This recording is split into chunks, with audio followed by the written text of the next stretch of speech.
Is Russia ringing in the new year by advancing in some unexpected directions? I'm Paul, U.S. Army combat veteran. It is December. No, I'm sorry. It's January 1st, 2023. Happy New Year, at least to those of us that use the Julian calendar. Let's get right into it. Okay, first and foremost, let's talk about the control map. One of the things that's interesting is that they have not yet assessed any changes to control over the last 24 hours.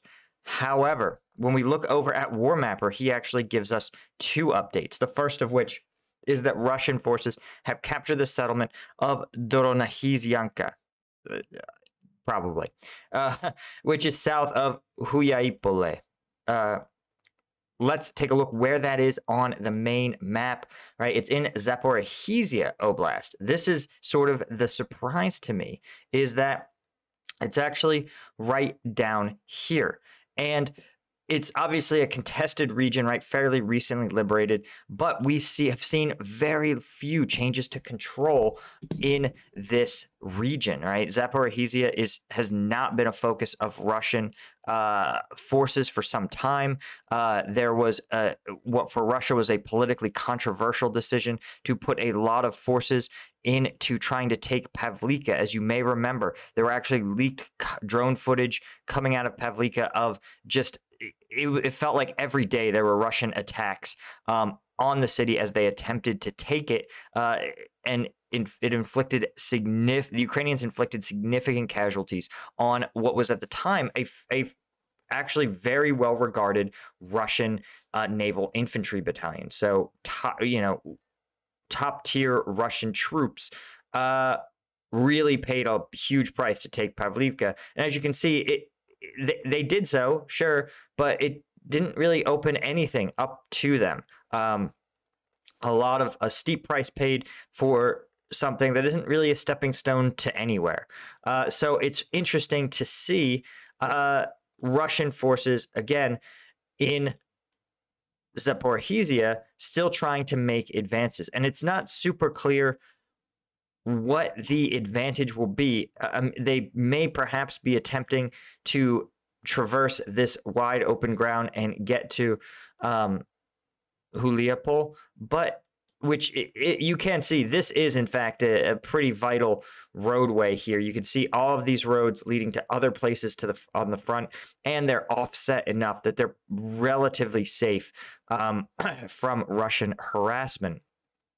But that's a long way away.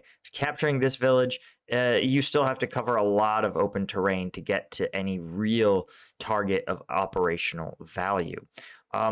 The other update from War Mapper is that Russian forces are actually pushing into this woodland here on the northeast corner of Bakhmut. And this is interesting. We've talked about this because it offers cover from overhead drones, probably much less so than it did 2 or 3 months ago, when the leaves were likely still on the trees and before artillery has torn it all to pieces.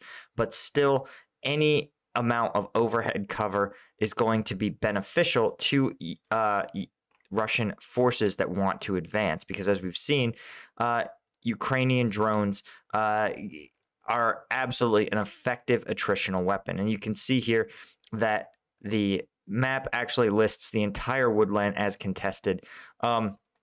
This is probably Russia learning, maybe a generous term. It may be more like doubling down on something that works, right? They've obviously failed to take anything around this canalized canal. And so they've probably pivoted towards trying to take areas of this woodland. And, we talked about this several weeks ago, that Ukraine's ability to hold this woodland and keep Russians off of it is pretty vital. And once the Russians established a foothold inside this woodland, it became much easier the battles between these forces would have become much easier, much more even, given Ukraine's advantage in reconnaissance and drones. So you'll probably see them, I suspect, pay a considerable price, slowly try to attrit out Ukrainian forces as they prepare positions back here to be even further punishing to Russian forces that try to advance into the city. That said, of course, if they can take this Woodland, it will give them access to potentially, probably it'll be difficult to push to the south. You can see there's this canal here that forms a natural barrier. Let's actually take a look at this on the better map here. There we go. Not New York. There we are. You can see here that if they can take this region here, this canal will probably be able to get converted into some sort of natural barrier. I imagine they'll probably try to take out this bridge and generally just allow this to be buried. But it says it's intermittent, so it's tough to know if there's water in this canal right now. And because if not, if it's only like a foot or two deep, it's pretty easy to ford. So they may have access to some of these key roadways feeding into other parts of Bakhmut, right? And that itself would be dangerous if the Russians probably could cut off, if they take this Woodland, they'll cut off this T-13. But as you can see, it's not super vital, right? It leads into Russian territory anyway.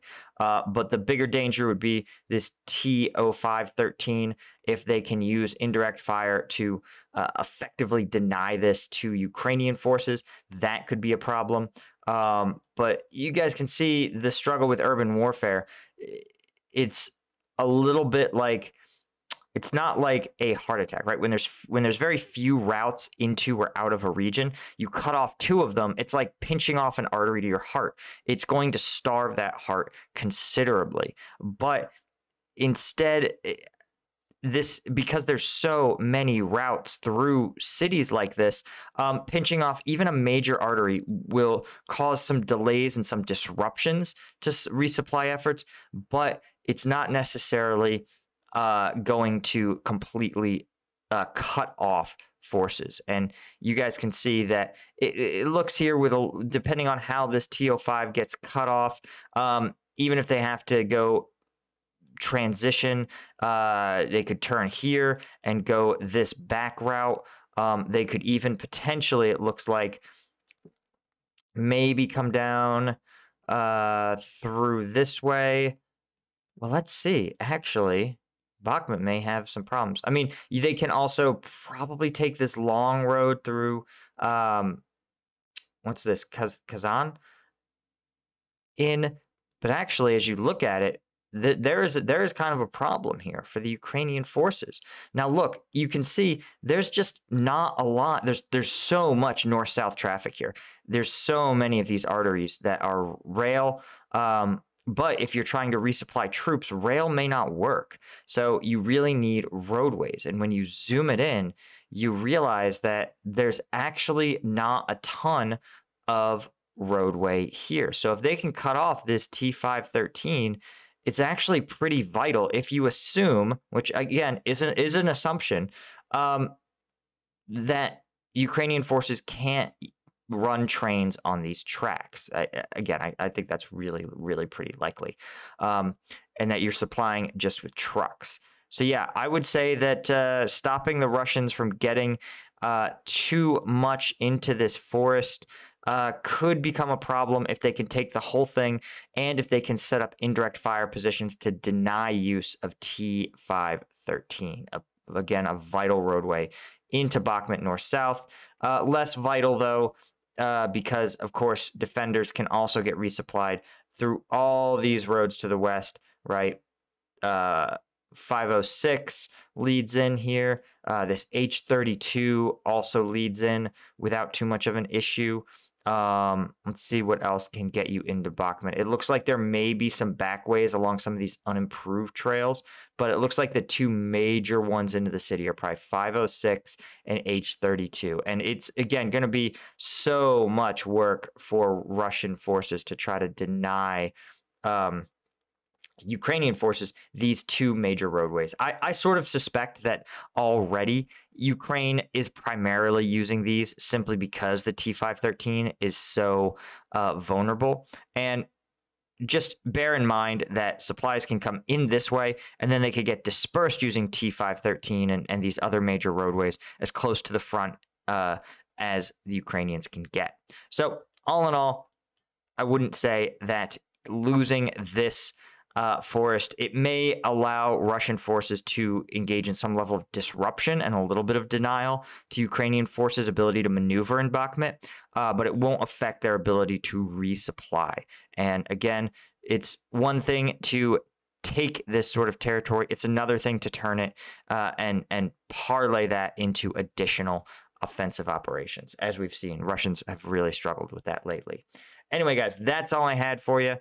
Enjoy your new year, and I'll see you guys tomorrow with another update. Of course, if you want access to the uncensored combat video breakdowns, the kind that YouTube does not want me to show you, you want to become a member of the Patreon. We've had so many new Patreons sign up in the last year. It's been awesome to have you guys be part of the community. You also get access to exclusive rooms on the Discord, where there's a pretty active community. It's pretty cool.